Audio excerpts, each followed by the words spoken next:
This is Buddy Webb, Midland, Texas. It's July 18th, 2016. I have an incredible story for you. I'm going to name this video the Hailey Dunn Confession. I've written about it before on my Facebook.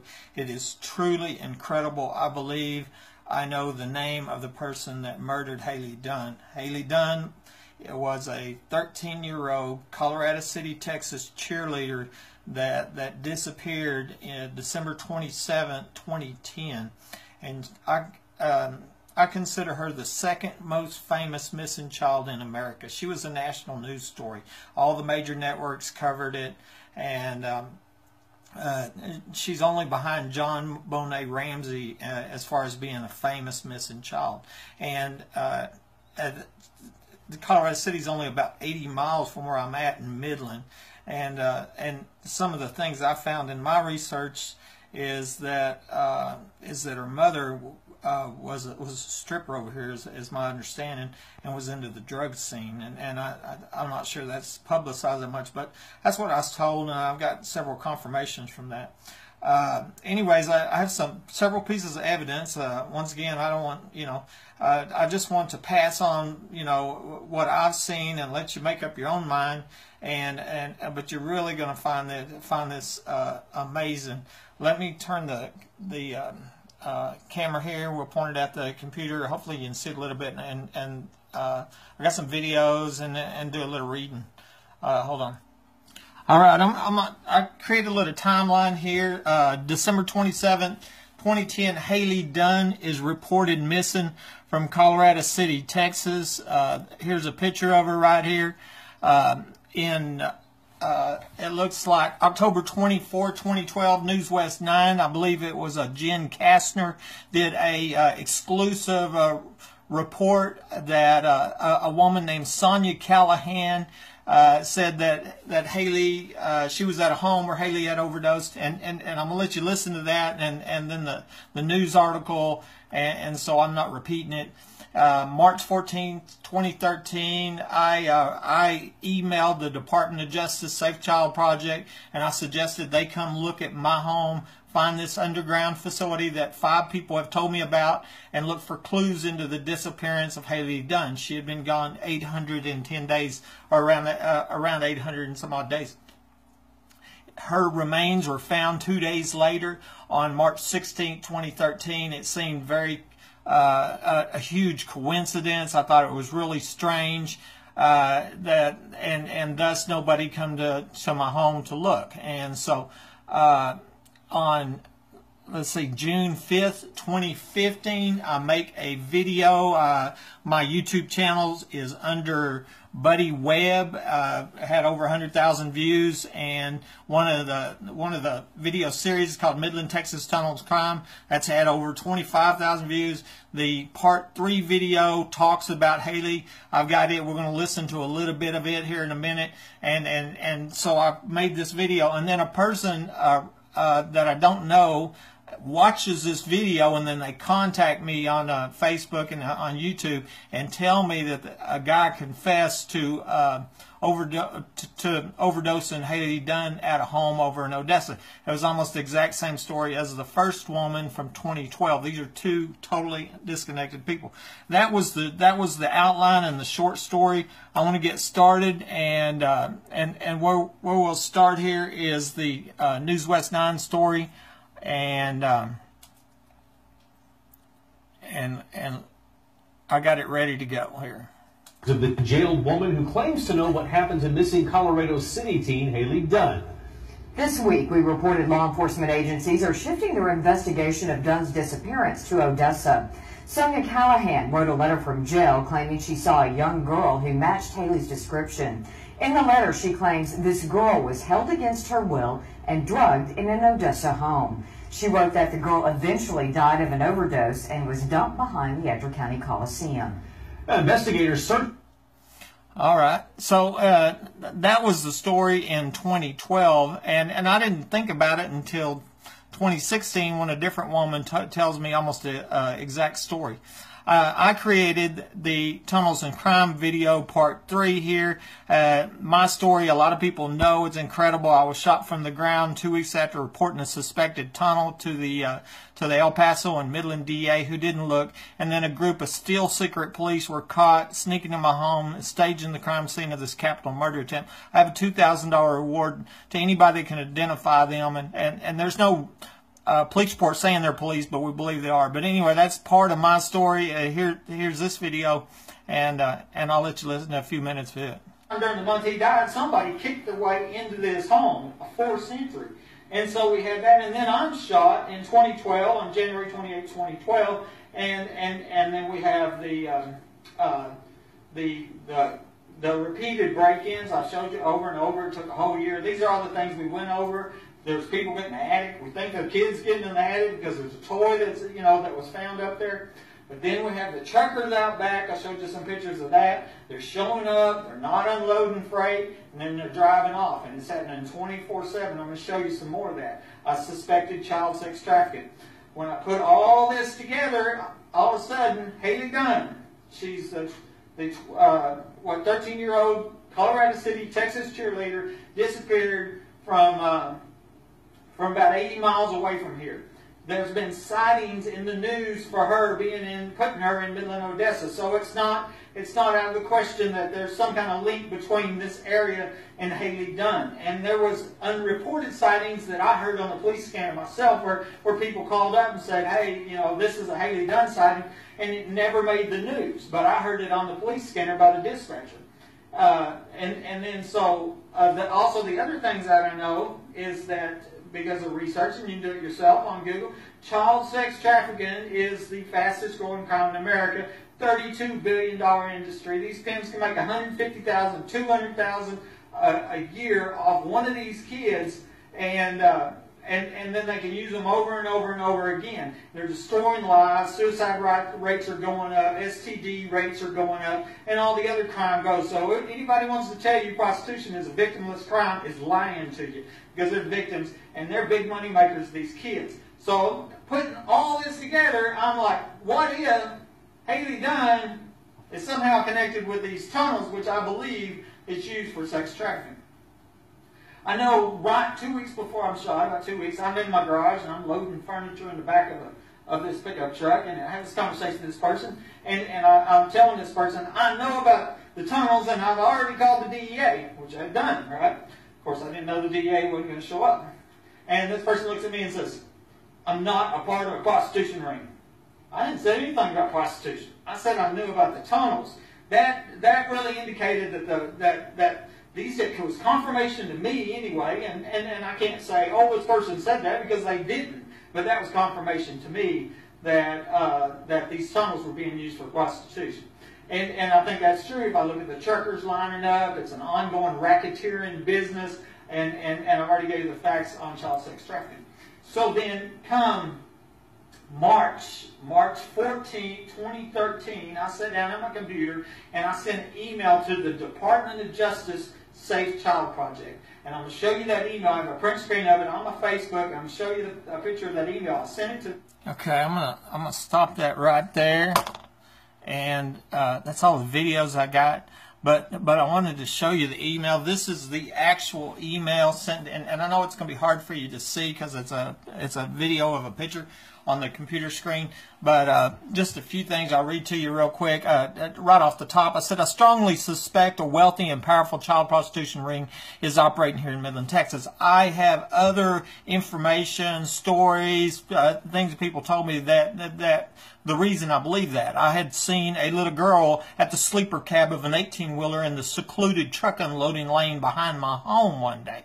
And that's probably in this letter somewhere. I wrote in this email that I sent to the Department of Justice, I have overwhelming evidence to support the allegations of an underground facility. I got 5 different people that have insinuated or told me that. I have proof of 2 of them. One of them wrote it in a private message to me on Facebook, and I said, there's an underground facility, and they said, I know, it's a half block from your home. And I print screened it, and I got absolute proof that they confirmed that. Another person at a store got caught on video telling me, yeah, I knew about this underground facility. So as far as I'm concerned, it's a fact, right? And I think it's it's probably connected to the death of the last homeowner, which is probably a murder, and connected to the capital attempted murder on my life where I'm shot from the ground. Okay, but moving on. I also write, maybe she is being held by slavers below my home right now. Okay, that's even, you know, a possibility, you know, and I mean, we've seen these stash houses before, and where children, and somebody needs to look. But what happened, you can see the date on here at March 14, 2013, 2 days later, right here, her remains are found. Okay, I had a private investigator tell me that the guy that found her remains was out arrowhead hunting, except he had never been arrowhead hunting before in his life. And then I also had heard that that place where they found the remains of Hailey Dunn was in a place that had already been searched with a fine-tooth comb. And so I had to wonder if they went and dug up Hailey's remains over by Odessa, where two different people said she was buried, and then took them over there where they found her conveniently, so they didn't come to my home and look and uncover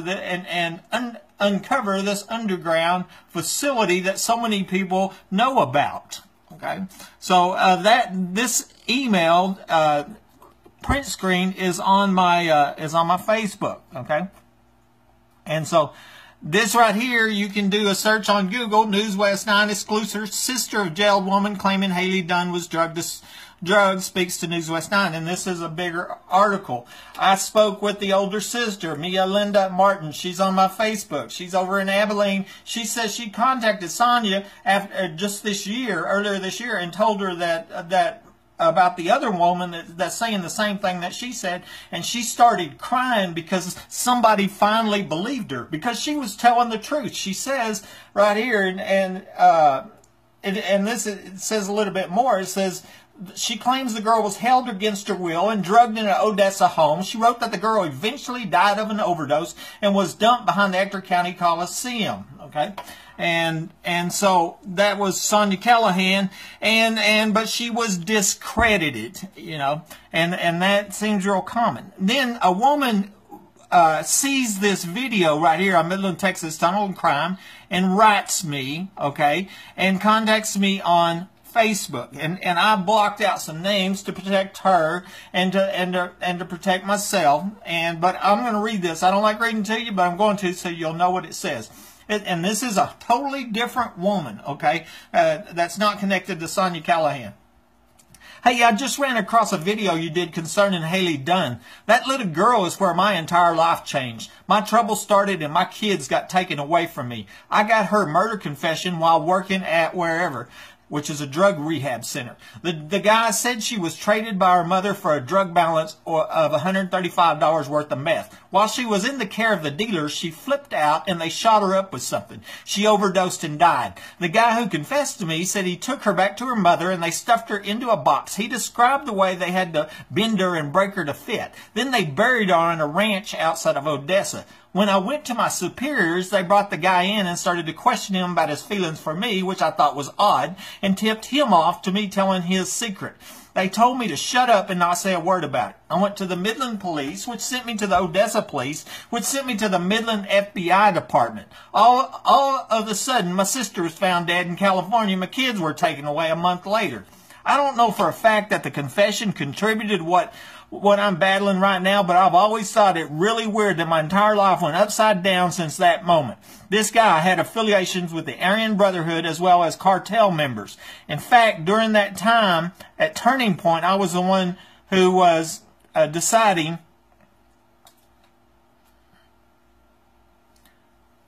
who comes and goes. I lost my place there. Okay. Okay, and I'm going to go ahead and skip that. I don't know if we need to read the rest of it. And I said, yes, ma'am, I'd like to see your emails. This fits in perfect with some of my research. I'd heard that her mom was in the drug scene and was a stripper over in Midland, Odessa. Okay, and so that was the Hailey Dunn confession. Once again, this is a totally different person with almost an identical story. She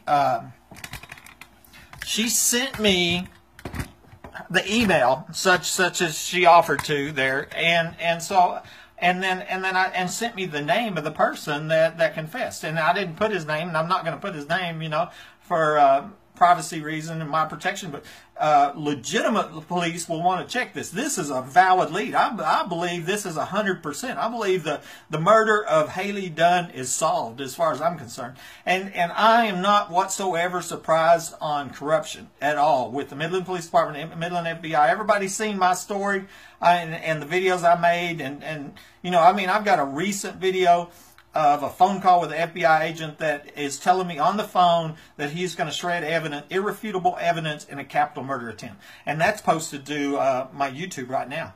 And anybody can go look on that. It's called Conversation with FBI on my YouTube under Buddy Webb. And so I think that she went to the same FBI person that I went to. Because when I went to FBI, I walked in with police reports, medical reports, security camera pictures, and a stack of other evidence. And I walked in and I said, I have irrefutable and undeniable evidence of the cover-up of a premeditated murder attempt by some people in the Midland Police Department. And then about 10 visits later and nothing happened, and I was told not to visit there again.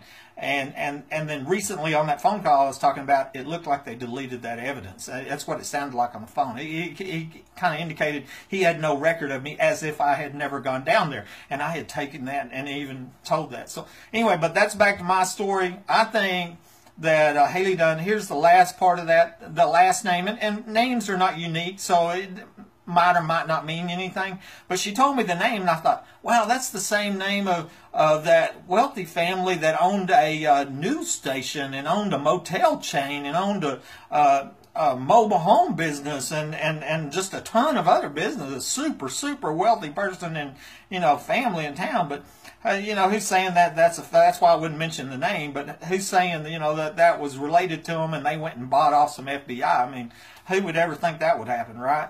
Anyway, this is Buddy Webb, Midland, Texas. Hailey Dunn confession. Share this one. This is a big one. Sonia Renee Callahan is fixing to call me, or well, that's what I was told. I was just told that Sonia Renee Callahan is supposed to call me by Mia Linda Martin. That's her sister. She is one that is supposedly a witness to the murder of Hailey Dunn, as reported by News West 9. And Hailey Dunn is a 13-year-old Colorado City, Texas cheerleader. It is about 7 o'clock on September 14th, 2016. I just got the text message from Facebook, and so I'm waiting on my phone to ring, but I wanted to get this documented first.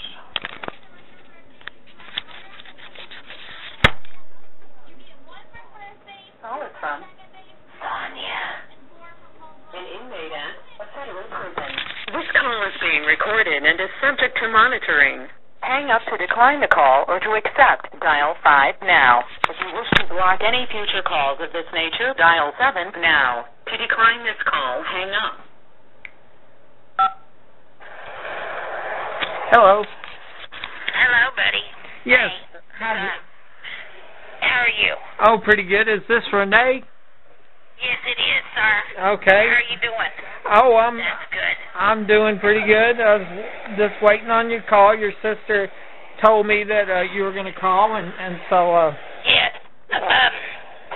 You know, this has been a hell of a thing with this issue, you know what I'm saying?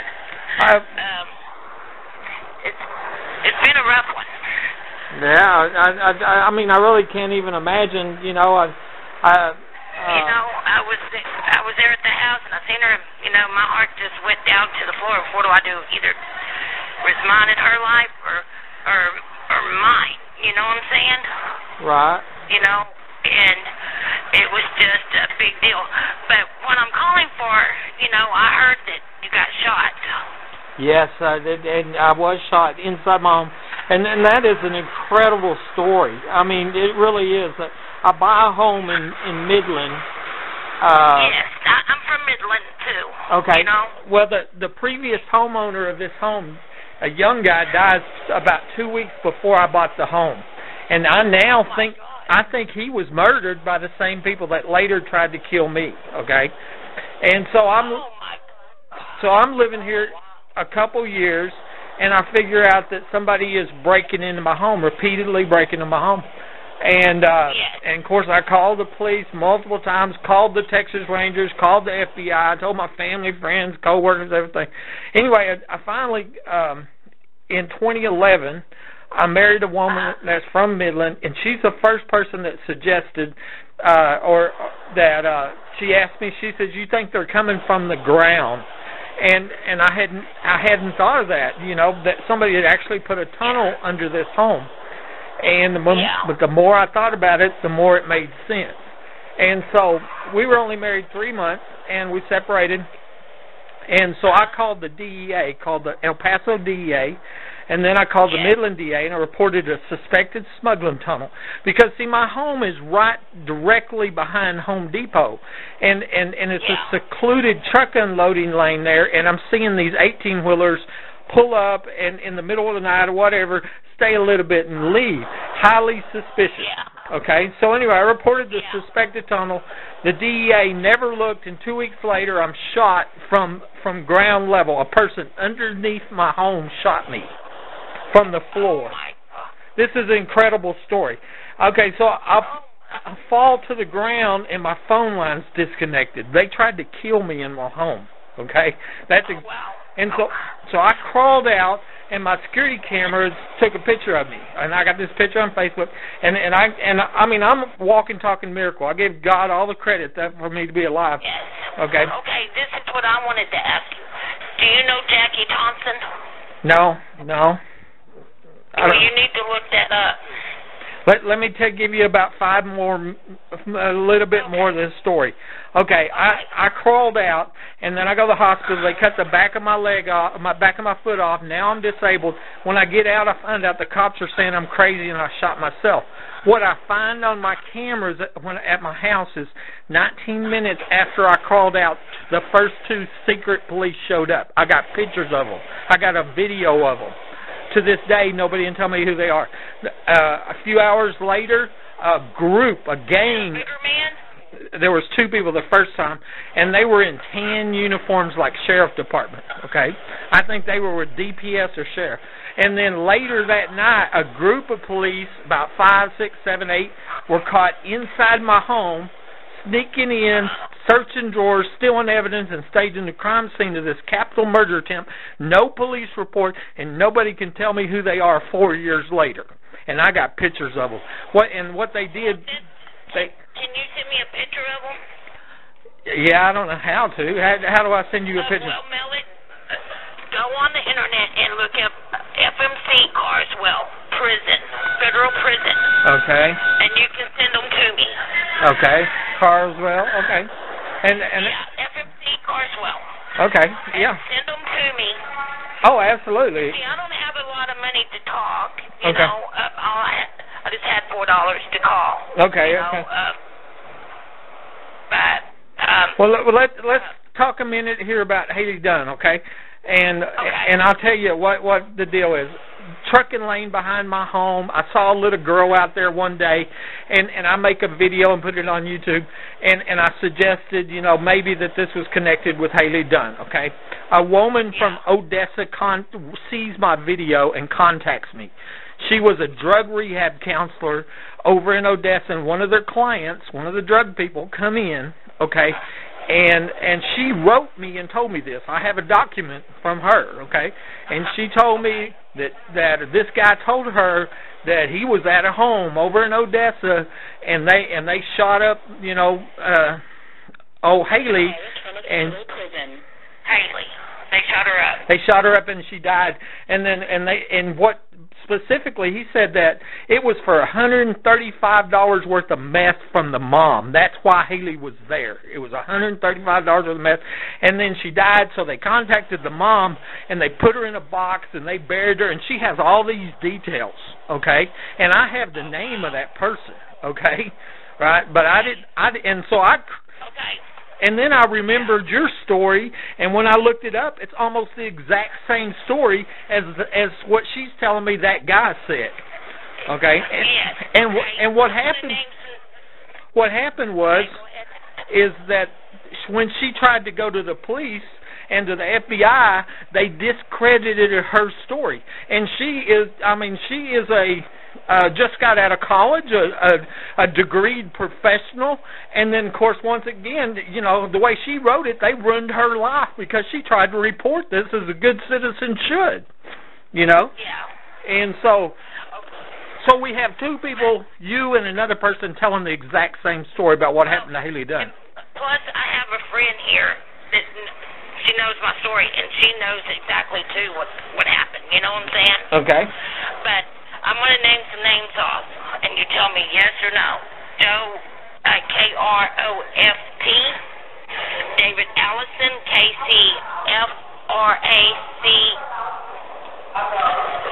F-R-A-Z-E-E, Kevin Rickman, Dusty Breddick, David Parker, Brooke Letty, and Billy Phelps. Now, I'm not familiar with them names, but I will tell you. And Mark and Max Mace. Okay, I will tell you that that the person that she told me, and I haven't released that name, but she put it in the email. Okay, the person she said confessed.